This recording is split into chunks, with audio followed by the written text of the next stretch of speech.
What is the motto? What is the vision? What is the intention?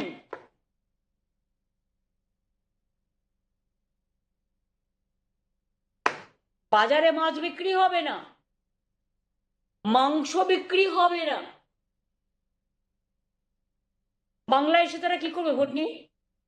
যে বিজেপির জন্য এত লড়াই করছেন আপনারা, তারা বাংলায় এসে তো মাছ মাংসই বন্ধ করে দেবেন। বাংলা তো ভাতে মাছেই থাকে। হ্যাঁ, নিরামিষ যে খায় সে নিরামিষ খায়, আমরা অনেক নন বেঙ্গলি বন্ধু আছে, আমরাও খাই কখনো কখনো পুজো পার্বণে, সেটা তাদের নিজস্ব অধিকার। আমি আজকেই দেখছিলাম ফেসবুকে, বিহারের উপমুখ্যমন্ত্রী বলছেন বাজারে মাছ মাংস বিক্রি করা যাবে না, অনলি যাদের লাইসেন্স আছে বাড়ির ভেতরে। সবাইকে শপিং মলে গিয়ে মাছ মাংস বিক্রি করবে?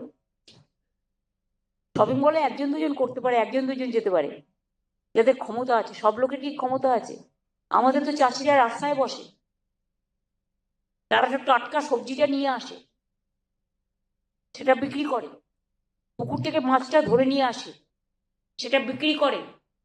এটা তার কর্মফল, তার সংসার চালায়, কর্ম যোগায়। আজ যদি বলে বাংলায় মাছ বন্ধ, মাংস বন্ধ, ডিম বন্ধ, কারণ বিজেপি অন্ধ। স্কন্দ কাটার রাজনীতি চলছে। এই রাজনীতিকে আমি ধিক্কার জানাই এবং চ্যালেঞ্জ করব, যদি ক্ষমতা থাকে জেনুইন ভোটারদের নাম ভোটার লিস্টে তুলে নির্বাচন করুন, free and fair, all cooperation will get. কিন্তু যদি মনে করেন to demolish the democracy, to bulldoze the democratic rights of the people and to end our traditional constitution, constitutional right, citizenship right, property right, then please understand that nobody will be spared. People will reply one day. No chair is permanent for all. Only people are permanent.